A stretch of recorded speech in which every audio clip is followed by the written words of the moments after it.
Sir Polavaram project గురించి నిన్న శాసనసభలో చర్చించారు సార్. పోలవరం ప్రాజెక్టు 2027 కల్లా కంప్లీట్ చేస్తామని చెప్తున్నాడు చంద్రబాబు. అది సాధ్యమవుతుంది అనుకుంటున్నారా? అదే కాకుండా దానికి వైఎస్ఆర్ గారు దాన్ని అస్తవ్యస్తం చేశారని మీరు వచ్చాక రేవంత్ పెడితే ఇంకా ఆలోచన విషయం కూడా ఒక ఆలోచన. అసలు పోలవరంలో ఈరోజు ఈ పరిస్థితి ఉంది అంటే దానికి కారణం ఎవరు? నేను చెప్పిన రిపోర్ట్లు కాదు.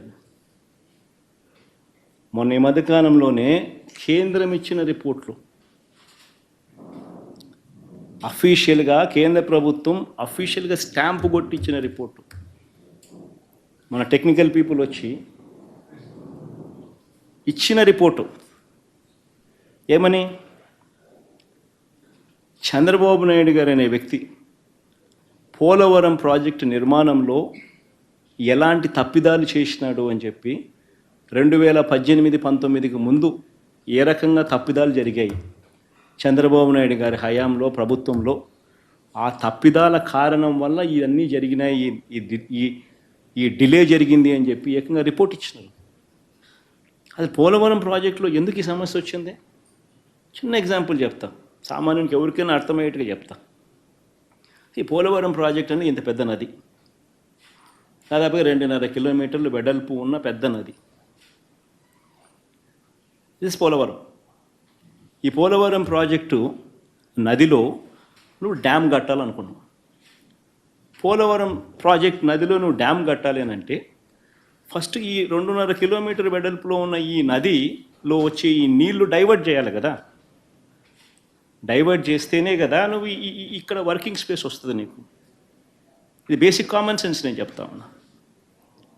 ఈ డైవర్షన్ అనేది నువ్వు చేయకుండా, అంటే డైవర్షన్ అనేది నువ్వు స్పిల్వే ద్వారా చేస్తావు.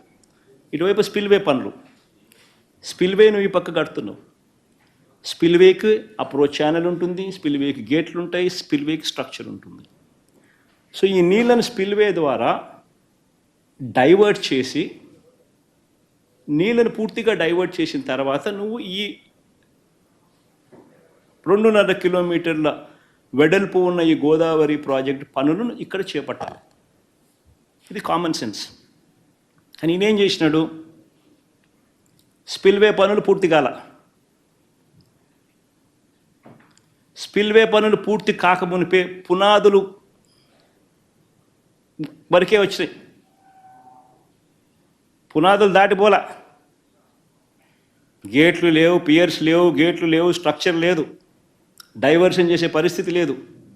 ఇది స్టార్ట్, ఇది కంప్లీట్ కాక తెలికే నువ్వు ఈ 2.5 కిలోమీటర్లో నువ్వేం చేసినావు, ఇక్కడ పనులు మొదలుపెట్టినావు. కాఫర్ డ్యామ్ కన్స్ట్రక్షన్ స్టార్ట్ చేసినావు. కాఫర్ డ్యామ్ అంటే ఏంది? మెయిన్ డ్యామ్ నువ్వు కట్టే ముందు ఆ మెయిన్ డ్యామ్కు ఫెసిలిటేట్ చేయడం కోసం, నీళ్ళు ఆపేదాని కోసం నువ్వు కాఫర్ డ్యామ్ కడతావు.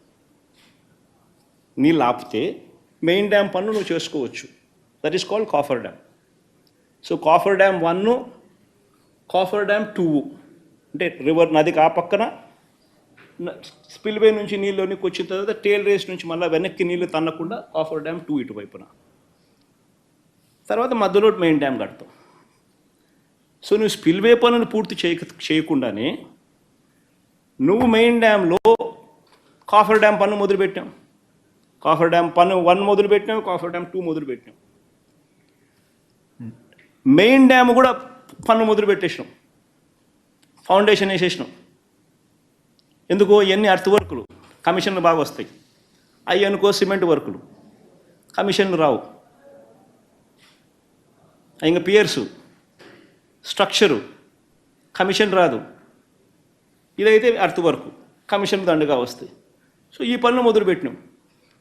మొదలుపెట్టేసరికి ఏమైంది, నీళ్ళు డైవర్ట్ చేసే పరిస్థితి లేదు.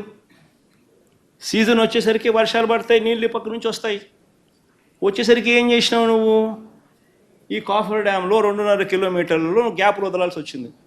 లేదా నీళ్ళు ఎట్టపోతాయి బయటికి, ఆ పక్క స్పిల్వే పనులు జరుగుతున్నాయి, నీళ్ళు అట్ట పంపించలేవు, నీళ్ళు పోయే పరిస్థితి అటువైపున లేదు. సో నీళ్ళు ఇదే 2.5 కిలోమీటర్లోనే పోవాల్సింది. ఇందులో కాఫర్ డ్యామ్ ఉంది, కాఫర్ డ్యామ్ 2.5 కిలోమీటర్లు గట్ల, ఈ 2.5 కిలోమీటర్లో గ్యాపులు పెట్టాల్సి వచ్చింది. గ్యాప్ 1, గ్యాప్ 2 అని చెప్పి 400 మీటర్లు ఒక చోట, 300 మీటర్లు ఒక చోట గ్యాప్ వదిలిపెట్టాం.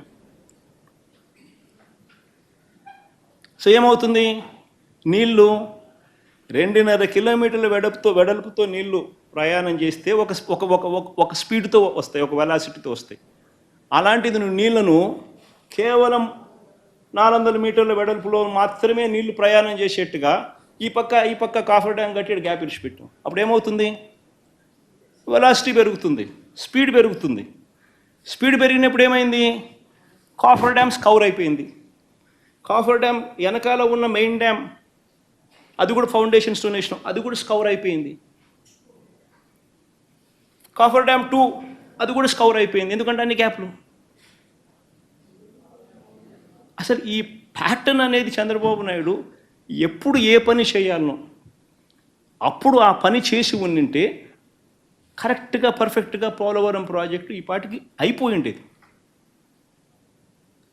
చంద్రబాబు నాయుడు చేసిన ఈ తప్పిదం వల్ల మేము వచ్చిన తర్వాత 2018లోనే చంద్రబాబు నాయుడు ఉండగానే చివరి సంవత్సరం 2018-19లో చివరి సంవత్సరంలో ఫ్లడ్స్ వచ్చినాయి. ఫ్లడ్స్ వచ్చేసరికి ఏమైంది, స్కౌరింగ్ జరిగింది, వెలాసిటీ పెరిగింది, గ్యాపుల్లో నుంచి నీళ్లు రావాలి. సో న్యాచురలీ స్కౌరింగ్ జరిగింది. సో కాఫర్ డ్యామ్ అనేది స్కౌరింగ్ జరిగింది కాబట్టి కాఫర్ డ్యామ్ అనేది ఒక రిపేరు, మెయిన్ డ్యామ్ స్కౌరింగ్ జరిగింది కాబట్టి ఫౌండేషన్ ఎగిరిపోయింది కాబట్టి దాంతో ఒక రిపేరు, కాఫర్ డ్యామ్ 2 మళ్ళీ స్కౌరింగ్ జరిగింది కాబట్టి దాంతో ఒక రిపేరు, ప్లస్ నీళ్లు పంపించేదానికి ఒక మార్గం లేదు. నెక్స్ట్ ఇయర్ మళ్ళీ ఫ్లడ్స్ వస్తే మళ్ళీ నీళ్ళెట పంపిస్తాం. సో ఫస్ట్ కంప్లీట్ చేయాల్సింది స్పిల్వే. సో మేము వచ్చిన తర్వాత స్పిల్వేని పూర్తి చేసినాం, అన్ని రకాలుగా స్పిల్వేని గేట్లు పెట్టినాం, స్ట్రక్చర్ కంప్లీట్ చేసినాం, పియర్లు పెంచినాం, కాంక్రీట్ వర్క్స్ అన్ని పూర్తిగా కంప్లీట్ చేసి స్పిల్వేని పూర్తిగా కంప్లీట్ చేసినాం. ఇప్పుడు నీళ్లు స్పిల్వే నుంచి పోతూ ఉన్నాయి. సో వర్క్ చేసుకునే దానికి ఇప్పుడు నీకు వెసులుబాటు ఉంది, కానీ రిపేర్లు అయితే చేయాలి కదా. సో కాఫర్ డ్యామ్ రిపేర్లు కూడా మేమే చేసినాం. కానీ మెయిన్ డ్యామ్కి వచ్చేసరికి స్కౌరింగ్ జరిగింది కాబట్టి మెయిన్ డ్యామ్లో రిపేర్లు చేయాలన్నా లేక కొత్త మెయిన్ డ్యామ్ కట్టాలన్నా అనేది ఒక కన్ఫ్యూజను. మళ్ళీ స్ట్రక్చర్ ఏమైనా అవుతుందేమో అని భయం. కాబట్టి నిపుణుల కమిటీ రావడము, వాళ్ళు చూడడము, తీరా వాళ్ళు ఇప్పుడు సలహా ఇచ్చే టయానికల్లా ఇంత టైం పట్టింది. ఇది పోలవరంలో జరిగిన వాస్తవం. ఇప్పుడు మీరే అర్థం చేసుకున్నారు కదా. ఎన్నోసార్లు చెప్పినా బట్ అయినా చంద్రబాబు నాయుడు అనే వ్యక్తి గోబెల్స్ మాదిరి అబద్ధాల మీద అబద్ధాలు చెప్పే మనిషి. కాబట్టి ఎన్నిసార్లు చెప్పినా కానీ వాళ్ళకున్న ఆర్గనైజ్డ్ క్రైమ్ చేయదగ్గ ముఠా మా దగ్గర లేదు కాబట్టి అబద్ధాలకే ఎక్కువ ప్రచురణ జరుగుతుంది.